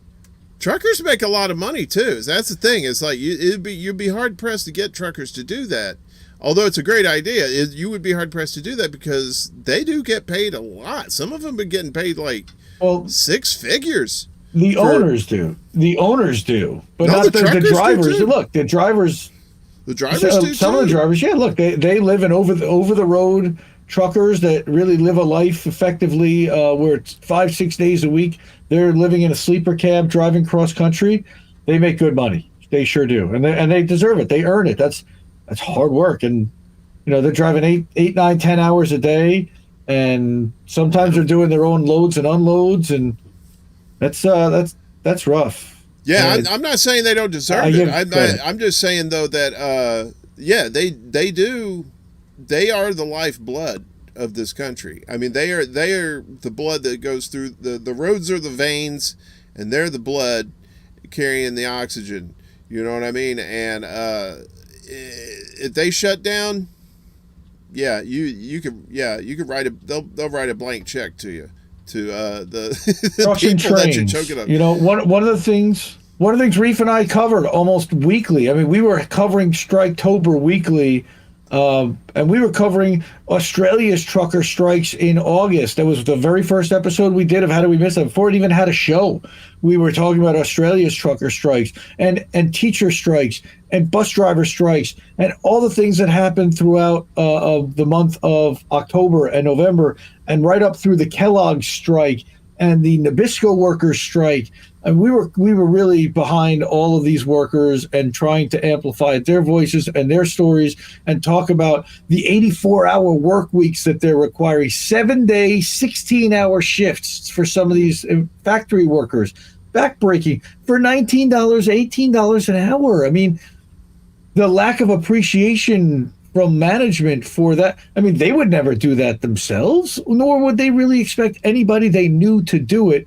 But they were so disconnected from the people that actually worked for them, that they're responsible for. It made me so angry. I got to tell you, that's part of what inspired me to do the show, was that I didn't see enough people talking from a worker's perspective. Again, RBN does a great job of that, and there are some independents out there. But I just had something to say and said, hey, can Reef come be goofy on stream and smoke some weed while I do some stories, and it just kind of works. And love that dude, and love doing what we're doing, and sharing those stories. And amplifying the voiceless in a lot of cases, and the people that are trying to be suppressed. And, and the workers, the people who actually make it go. Oh, I want to mention also, by the way, you did an awesome job at covering the Canada trucker strike. You were sharing videos on the regular. You found the Canadian streamers that were actually covering it from an honest perspective, that weren't doing it from a corporate perspective. A lot of big shout outs to Warren on that. Everybody follow Warren for that and give him a big thank you. But also not only truckers, train operators. And the train operators were actually talking about organizing and striking recently. And that actually got shut down by one of the courts that said that because of how essential they are, they're not allowed to strike. Wait, what? What? That's really what happened. That really happened. Oh, what are they going to do? What if they strike? Are they going to arrest them? Then they'll still be technically striking. They still won't be working. I mean, that's the stupidest shit I've ever heard. I believe the number was 190. It was 190,000 workers. And who owns the rails? Warren Buffett. Yeah. You know, I tell you, those the Canadian truckers. That I just stumbled upon that. There were a lot of independent people out there just filming stuff, and there were so many people up there, shooting live video of what was really going on and just totally shattering the propaganda that was being told about them, and then they would go after these streamers. They quote unquote arrest them. Basically, they just take them. They pick them up and then they take them away from the scene and like drop them off somewhere else and tell them to stay away from there. So it's highly illegal. Yeah, shit. they're trying to stop the message, which it was narrative control, and that's what we're trying to do, is counter that narrative control on a daily basis. It's because they knew they weren't breaking the law. That's why they didn't take him to jail. That's why they would take him off the scene and then drop him somewhere else. I'm amazed. I don't know what's going to happen with them. I don't know if there's going to be lawsuits filed over that. I hope so, because they really do. I mean, it was the narrative that it was the narrative that it was run by Nazis, and that there was a huge element when there were certainly people there that were waving flags, but there were only it was selected groups. There were also violence, and there was certain things happening to people throughout the streets. I'm not going to deny anything that actually did happen, and they were terrible, tragic things, but they were isolated incidents, and most of this protest was peaceful. And most of the people that were there to make a statement to the government and to never have any intent to do anything other than stay there until they lifted the mandate, which they did. Yeah.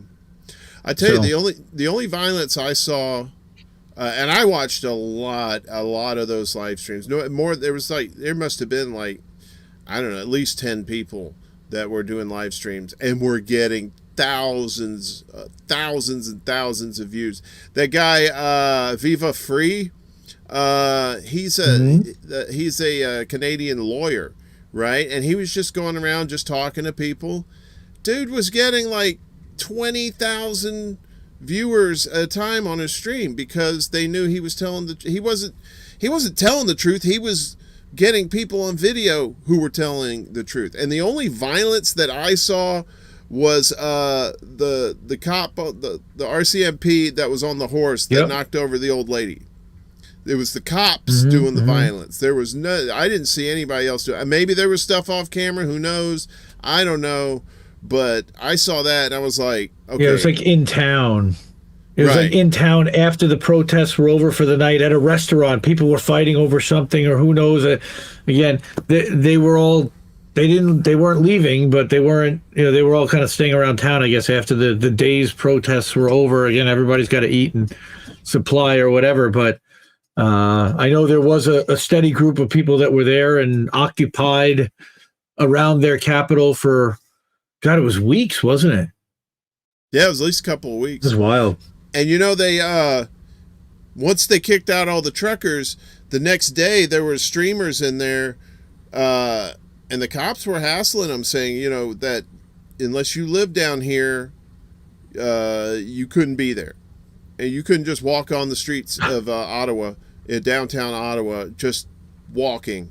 They were like they wanted to see passports, they wanted to see IDs and all this stuff, and if you didn't live around there, they were threatening to arrest you. And I'm like, the fuck? I mean, that's just a small example of the bigger picture of what's been going on. Not just COVID. You know, like I said, with Russiagate before that, and this Russian-Ukraine business afterwards.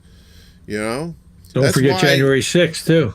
January 6th too. That's why people like you are very important, that are spreading this news all over the place from all these journalists that otherwise may not even be known at all, you know? So they're being suppressed. They're actually being buried actively by the corporate media, and because they're challenging the administration, because they're getting people to think and question, where they're kind of going along with whatever they're told because life is relatively easy for them, you know, somewhat.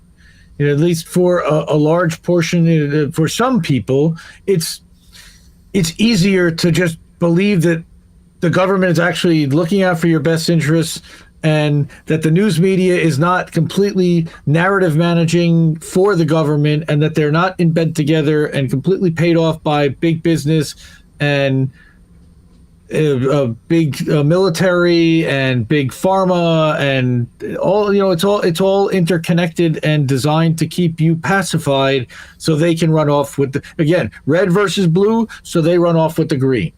I've been saying that forever, and I'm not the only person. I definitely picked that up from people smarter than me. And that's why, like, people like me who were once in the bubble, you know, and others who were once in the bubble but got out, we have to get more people out of these bubbles of propaganda and bullshit that, you know, like you and I have been around for a while. We've seen all kinds of shit being fed to us from these entities, and, you know, and it isn't new. This isn't, I mean, it's just a newer kind with the newer technology, but we've seen this pretty much all our lives. We may not have recognized it when we were younger, but that shit was going on then too, you know? So, well, they're also more flagrant about it now, because there is this intermingling more than ever before of former corporate executives that are now involved at high levels of government, where they have former coworkers and friends that are still in high positions of power at these tech companies, and the friendliness between these two entities is not good for anyone else. Let's put it that way. In some ways it might be, but in other ways, for privacy's sake, certainly not. Again, for protecting yourself from trolls and you know, again, you have legal means, but it's very difficult to prove or to figure out who's doing what. For example, we know that one of the people in this stream here has been impersonated on other streams and said all kinds of stuff. Somebody said it as them with that alt ID, and there's nothing that can be done about that, and no repercussions, and you can't figure out who it was or when it happened. It was, and now it's there, and the person who saw that feels a certain way because they think it was Warren that did it. If it was Warren, or if it was me, maybe it was me that did it. So they think that it was the person they saw, and it really wasn't. It was somebody else that was impersonating them. And it's happened to several people that we know specifically, which is pretty interesting and you know, maybe we know someone in our universe that's doing something about that, but it's really hard today to be public and online. There's so much you have to do to protect yourself, and they know, and again, technology companies and government know so much. And the more that they're married, and as much as the tech companies know about your online behavior and who you're friends with, and the stuff that Facebook, for example, tries to serve you, it's dangerous. It is. I try to stay off Facebook as much as possible. Personally, you know, I use it for indie left and to share news stories, but and I stay connected to the people in my family and some of the business friends. I don't post very often.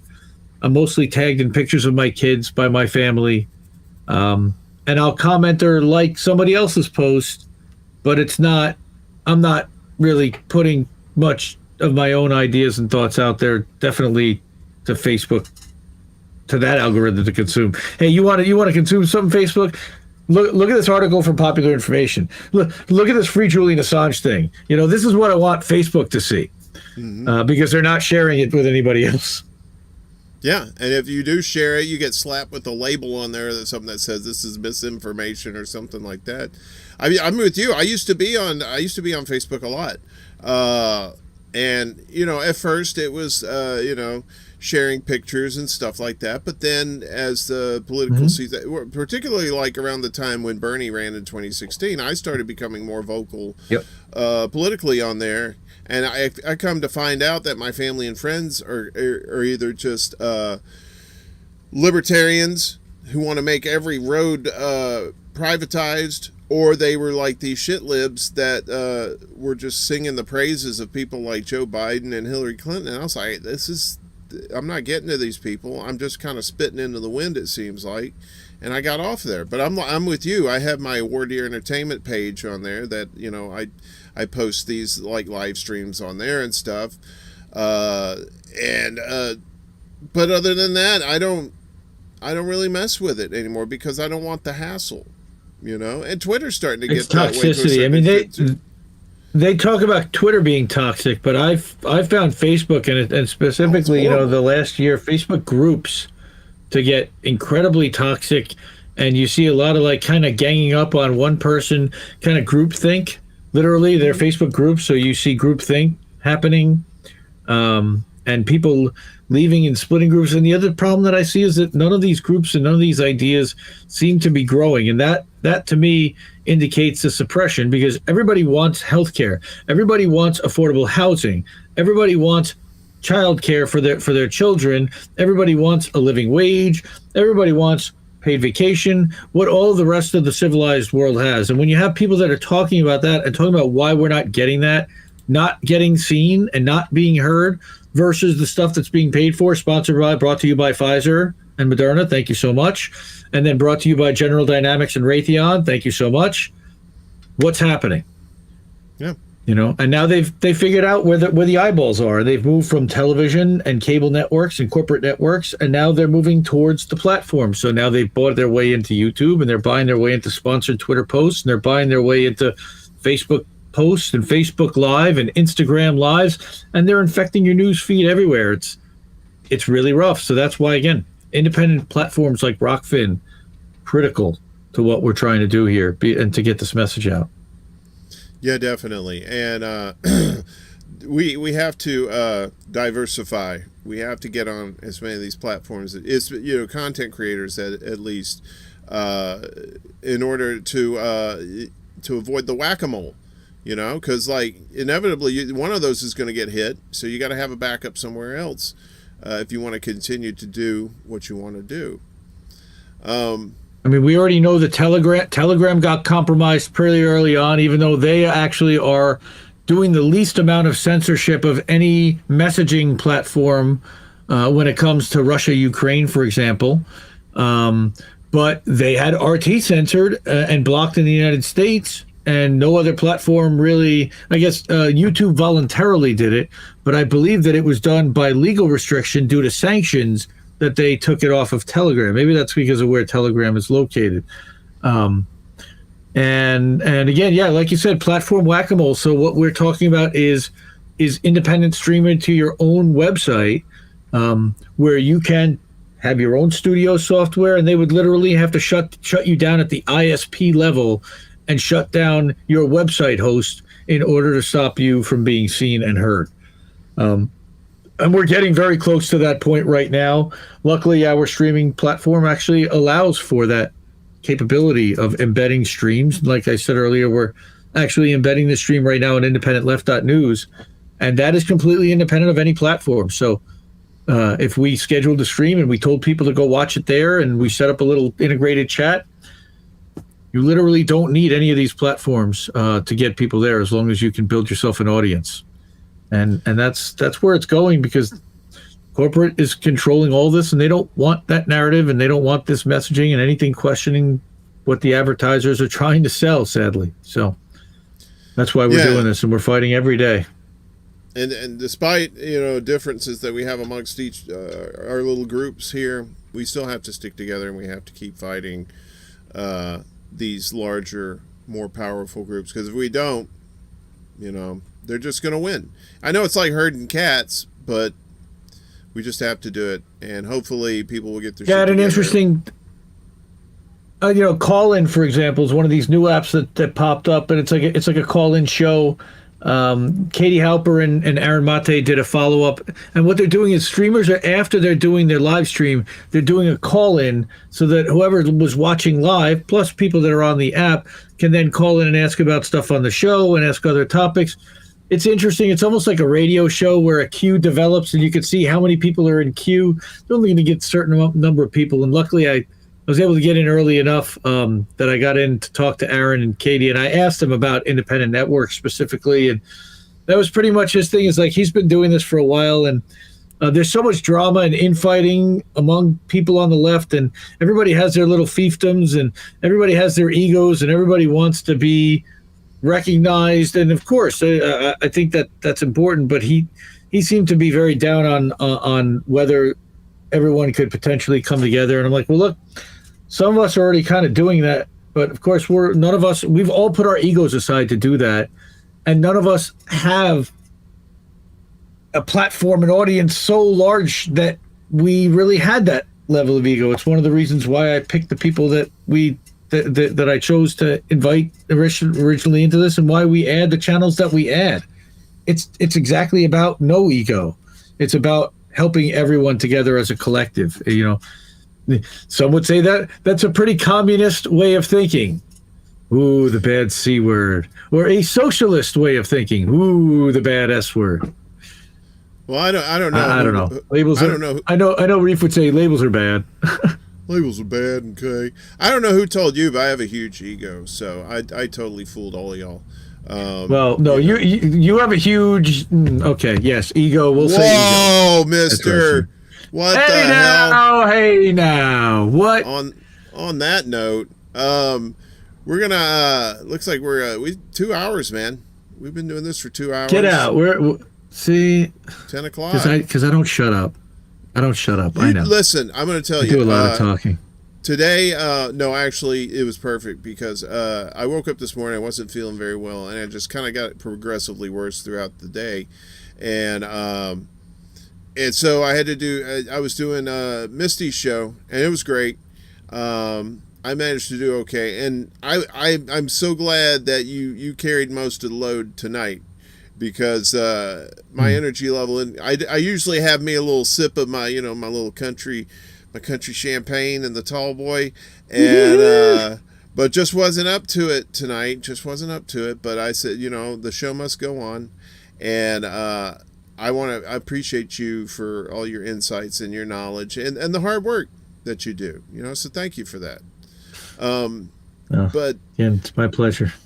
Yeah, so as Cletus said in this movie, it's almost pass out time. So what we're going to do now is you're going to tell us all the places people can find you, what you got coming up in the near future.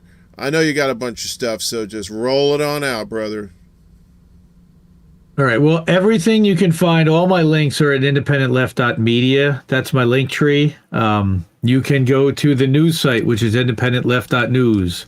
You can go to the Substack, which is leftist.today, and you see those. IndieLeft.news also goes to the main website.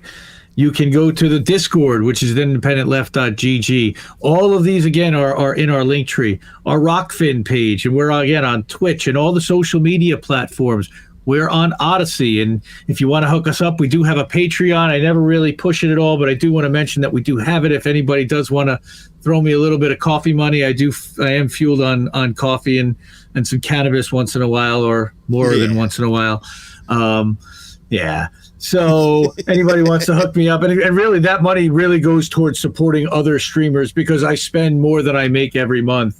On Patreon, but as well as on premium memberships with other platforms that aren't on Patreon. IndieNews.network is where all of the channels for the Indie News Network, where all of the 18, 19, 20 creators that are currently collaborating and working together on our network can be found at that link tree, IndieNews.network.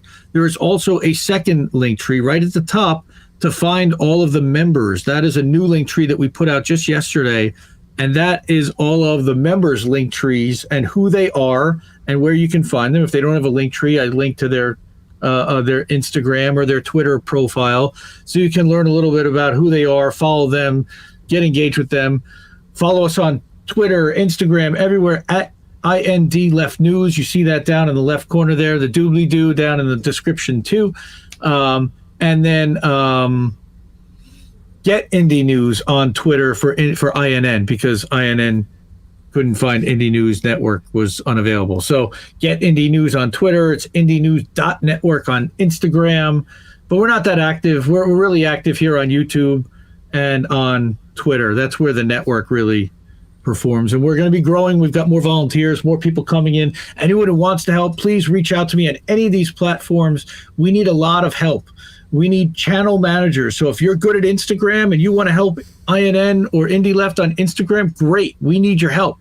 If you're good at Twitter, if you can do Facebook, if you're good at Telegram, I mean, really, we need one for every single platform. We need multiple people because not every one person can do it all the time. So we got to diversify. We need to bring in a huge team. And there's tons of people that are fans and friends. And we've already brought in 25, 30 people outside of the streamers to do this. So again, I'm so grateful for everyone, for you to have me on, for your friendship, for all the connections that we've made together. And we've had so much fun. Again, without fun people that add some levity and some lightness to this really gets boring and depressing and very hard. And just greatly appreciate you having fun and cutting loose with us and having this outlet and this show to do that with. And being around all day, to in Twitter and wherever we communicate, because we seem to be talking all day long. Discords and Telegram, and again, this is it. We use all these platforms to make sure that no one platform can shut us down. That's the other reason for diversification. They're trying to eliminate us and to stop us from communicating and connecting and amplifying and supporting and collaborating. And the only way to do that is to be everywhere. So that's why we're doing what we do. So thank you to everyone who's watching. Thank you to Warren. And again, I will, I'll see you guys everywhere. Oh, by the way, Sabby Sab's next Friday night. I'll be doing Sabby Sab show as a patron. You can do a Patreon. You can do a show with Sabby. So I'm going to do one next Friday. How do we miss that? Sunday nights, what time? Oh yeah. How do we miss that? Sunday nights, 10 o'clock. YouTube on all the channels. Rockfin. Again, rockfin.com/IND Left News. Follow for free. Sign up for a premium membership. Really appreciate that. And all the supporters all of these streamers on the platform are fantastic. Tara Reid, linktr.ee/Tara Reid. If you can hook her up with anything, she could really use your help and support right now and love. Just send her a message on Twitter, even saying hi. Love to Tara Reid for sure. Noli D, all the members of INN, thank you, love you. Have a great night, everybody. We're going to talk again soon, Warren. This won't be my last time here. That was hopefully. That was a great Oscar-winning speech. I appreciate that. And to all our anybody that's going to be volunteering, we're going to pay you in imaginary chicken wings. So just imagine they're delicious. Before we go, don't slap me. No, there'll be no beatings here unless you pay extra. I mean, what happened? So just before you go, we'll shout out everybody in the chat. Mystery, thank you so much, Gamer. Jimmy Sinclair, appreciate you, and Reef, Ed Heller, Reefer. Who else we got up here? Bacon. Nightbot, our drunk Volcano-based solutions. That's right. Choosy, drunk Nightbot. Aram. This dumbass show. I love your Nightbot shit. It's so funny. It cracks me up every time I see it. Nightbot's a bit of a drinker. This dumbass show's running on Indie News Network, right? Nightbot's has given up on life and has decided to hit the bottle. Propaganda Live. Nightbot is definitely angry. Oh yeah, I mean, in a fun way. Oh, and Dolores too. Thank you for all you do for sharing and everything. Yes, thank you, Dolores. Thanks everybody, and as always, Indy, you want to say it? Wash your ass. Make you. it clean. Thank you very much. Clean anus. No, seriously, wash your ass.